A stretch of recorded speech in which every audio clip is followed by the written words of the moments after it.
There's more dry shampoo in my hair right now than anything else. Legit haven't washed it in like 5 days. I want to talk to you about some book mail I got that I'm excited about for one reason or another. So without any further ado, let's dive in. That was an incredible amount of hand motion. Okay, so October isn't here yet, but I'm gonna pretend it is because it's my favorite month. So I got 2 books kind of in preparation, if you will, for that. The first is The Witch of Willow Hall.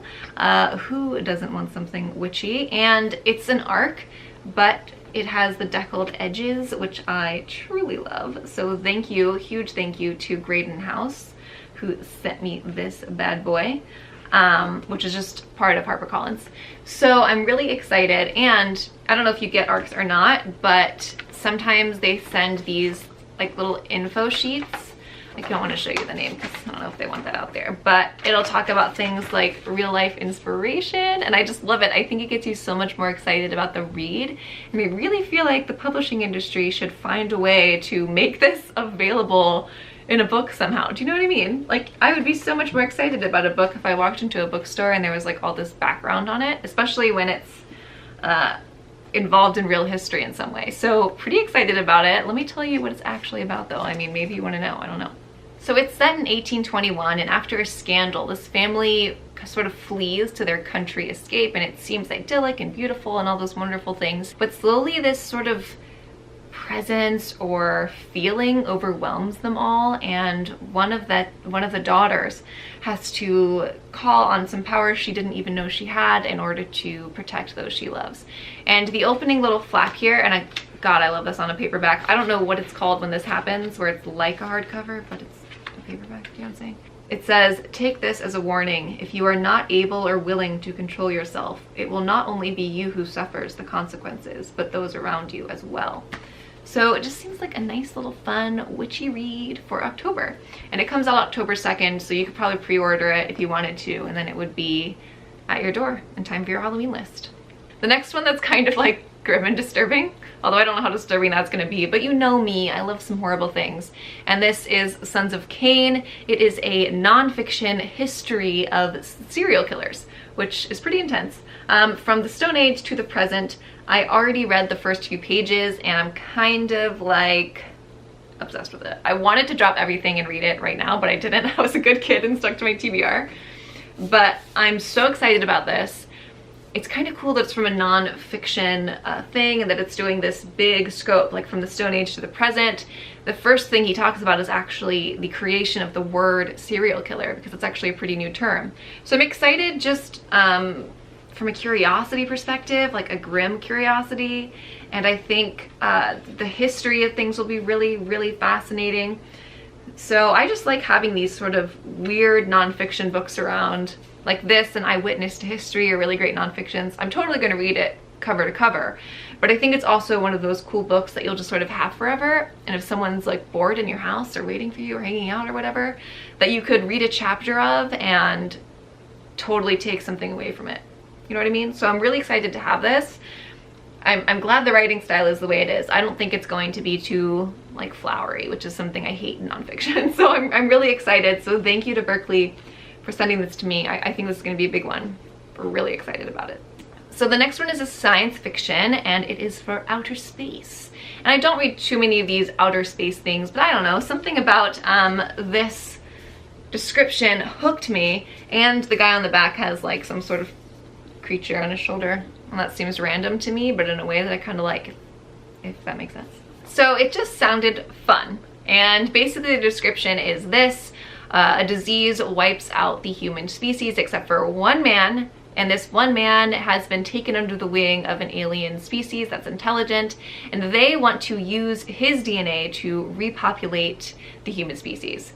And he basically, the one man left, spends his days as sort of like a research experiment and like a zoo animal, sort of. Like, they're fascinated by him. And really the guy, it sounds like from the description, just wants to die. Like, he sort of wants to be done with it. He's not like super interested in bringing humanity back. That's what it says on the cover anyway. But they kind of make a deal where they say, you know, if you cooperate or whatever, then we will find the lost Earth which at this point in the far future has apparently been left behind and it's sort of like mythical almost. So that's a common theme in these sort of stories, but it sounded fun. I've heard good things about this writer, so I'm hoping that it lives up to my expectations. All right, I recently got this book mail from HarperCollins, the Harper imprint, and I just want to say, mad cover points, like, speaks for itself, minimalist design at its finest. However, this is going to be one of those books that I don't read, maybe ever, maybe, I don't know, for a long time. It's been compared to Lolita, which I've never read because I'm kind of afraid. I'll read it one day, I'm sure, but I'm just not in that mindset. So I don't know if it's gonna stay around or not. We'll see what the reviews are, but I just gotta give mad points to this cover designer. Let's see if it says, sometimes it does. Jacket designed by Millardello and the photograph by Jamie Chung, the Trunk Archive. So mad points to them. Gorgeous. It just makes you want to look at it and also makes me want strawberries, so. All right, the last one is Salvation, which is from Random House, and it honestly ended up being a bigger book than I expected, which in itself makes me a little terrified. I am afraid of these big tomes of books because I like to read so fast and I like that satisfaction of like finishing a book fast, so that put me off a little bit. But it's another space series, and this guy, Peter Hamilton, I was reading some of the reviews for his other work, and apparently he builds these like crazy big worlds in a sci-fi style, so I was curious about that. But then, I'm gonna be totes honest. I can't believe I just said totes, I'm rolling my eyes at myself. But I'm gonna be honest and just say that when I read the first paragraph, I kind of regretted getting it. I feel bad for seeing that. You know what I mean? Like sometimes, and that was my bad. I read the reviews and I should have just brought up the first few pages so I could have seen the writing style. That was my bad totally. But once I read the first paragraph even, I was like, whoa, that was hard to take in. So I don't know if the whole book is that way or if it's just the prologue, but that and the size of it makes me a little hesitant and I feel kind of bad about it. But maybe it's just something that will go into somebody else's hands, someone who's really excited about it. So it's 2204, humanity is expanding the wider galaxy, and basically we are in a place where like teleportation basically exists, so there's no need for spaceships and stuff like that. So then some sort of unknown spacecraft is discovered, and we kind of take it from there. Something unknown and mysterious, and that's what drew me in.